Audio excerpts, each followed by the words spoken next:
Hi plant people! Good morning and welcome back to our YouTube channel, Marjan's Garden. Ayan guys, naitanim ko na pala yung succulents galing kay Succulent Valley or Succulent de Amor. Ayan sila guys, nandito banda. Ayan, dito ko nilagay yung ating, ayan, Gemini ba to? Parang Gemini yata to guys. Ayan siya. Tapos ito yung ating, ayan, wala, nagkusa siyang nagka-crack. Siguro, ano bang gagawin natin?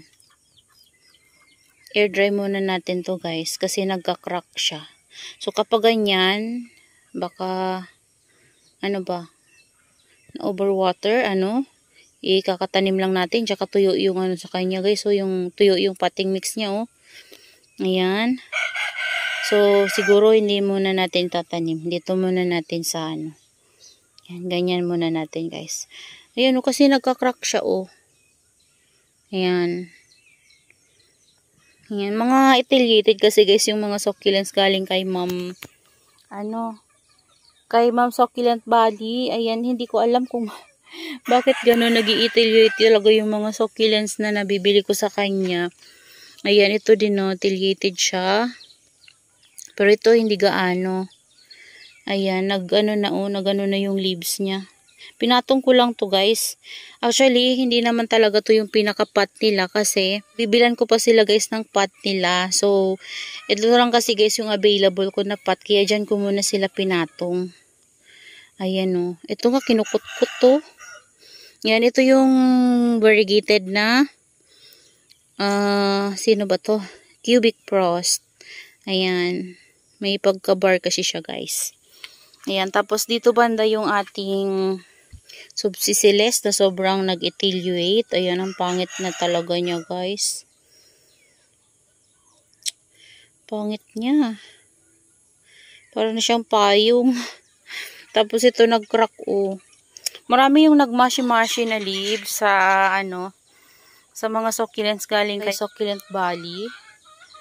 Pero yung iba naman guys ay okay. Yung lang, yung mga jelly beans, ganun. Mga ganun.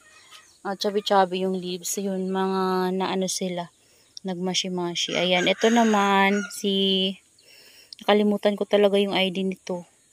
Ayan, natanggal din to. Ayan na lang natin. So, ito, dito banda, hindi siya variegated. Pero yung dito banda na mga babies niya ay variegated siya guys, oh. Ayan, pero hindi kasi masyadong kita. Kasi yung wala silang yung lining, parang nag-yellow talaga yung parang full bar, ganun. Ayan. Tapos, dito banda sa taas, nandito yung crimson. Ayan. Tapos, talagang maka-get over dito. Ayan. Tapos, dito naman yung mahogany. Ayan, dyan ko nilagay yung mahogany. And then, dito banda sa na to guys, nandito banda yung ating Murasaki. Ayan, ito yung Murasaki natin, yung ating banana. Yan, yung yan guys, so harawatsu ng cuttings ko kasi na stem rot, so nilagay ko dyan kasi na air dry ko na yan, nilagay ko na lang muna sa gilid. Ayan, para dyan na lang sila sa isang pot. Tapos dito banda yung ating this one, yung koala. Ayan yung koala natin guys. At may mga mealybugs pala siya. Hindi ko na check. Ayan, may mealybugs, oh.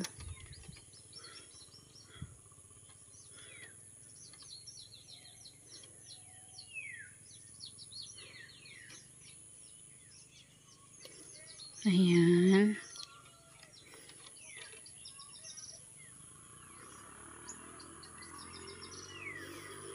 Ayan siya guys. So, etiolated din to. Sobrang etiolated din yung ating koala. Yan. Tapos yung free sa atin ni ma'am. Si Pagdi.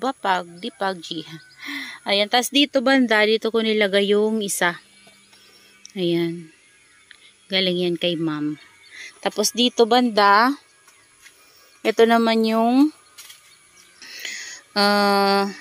mini jelly beans natin. Tapos ito yung isa.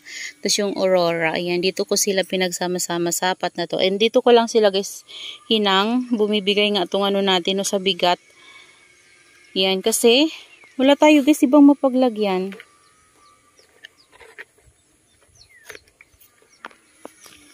Wala kasi tayo guys ibang mapaglagyan sa kanila. Kaya naman medyo na ano talaga yung ano nila, sabitan nila dito.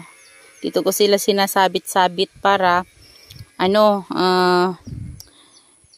hindi sila dito ma-sunburn kasi sobrang init. Kapag nasa gilid ko sila guys nilagay, pwede silang ma-sunburn. Dito kasi banda, mayroon tayong net sa taas. Ayan, shaded sila dito kapag tanghali. Tapos dito naman banda guys, ito yung ano natin, si cream puff, tapos yung ating variegated na Indo Tito Buns, ayan. Yung baby niya guys, yung may var. Kita nyo ba guys? Ayaw mag-focus eh. Pero ito, variegated siya oh. Ito, tsaka dito. So yung dito, wala. Hindi dito variegated. So yung baby niya lang. So pinagsama ko sila dito sa cute pot. Ayan. Tapos guys, nandito banda yung ano natin, yung variegated natin na, ay hindi, yung Purple Delight. Ayan, so tinabi ko kasi sa kanya guys, yung variegated natin na Purple Delight, diba nandun sa, nakatanim yun sa ano, sa clay pot. So tinanggal ko na lang siya, nilagay ko siya dito. Ayan, nalaglagan pa siya ng ano oh, ng nilagay kong ano. Tanggalin natin. Ayan. Tinabi ko na lang siya dyan guys. So. Ayan. Pati ito. Ito yung dati natin na variegated Purple Delight na wala na yung var niya. So diba tinapkat natin yan. So nilipat ko na lang din dyan guys. So. Tapos dito ko muna sila. Kasi dito masishade siya kapag tanghali. So ngayong umaga mainitan siya. Ayan, so kailangan na talaga guys maayos ang ating greenhouse kasi tingnan nyo guys, oh, gawa ng palaka oh. Ay sus. Wala talaga. Yan oh, nabungkal-bungkal na yung mga propagation ko ng RNP. Ayan, so ayusin ko to guys. Ayan, so yan na lang muna guys. Yan yung mga succulent na nakuha natin kay Succulent Valley. So yan lang naman sila. And, ayan yung nagawa kong arrangement sa kanila dito. Yan, pati yung mga succulents din na galing kay Ma'am Herlets. Ayan, nandyan na rin guys, tabi-tabi sila. Ayan, so, that's all for today's video guys. And I hope you enjoy watching and see you on my next vlog. Happy gardening everyone! Bye-bye!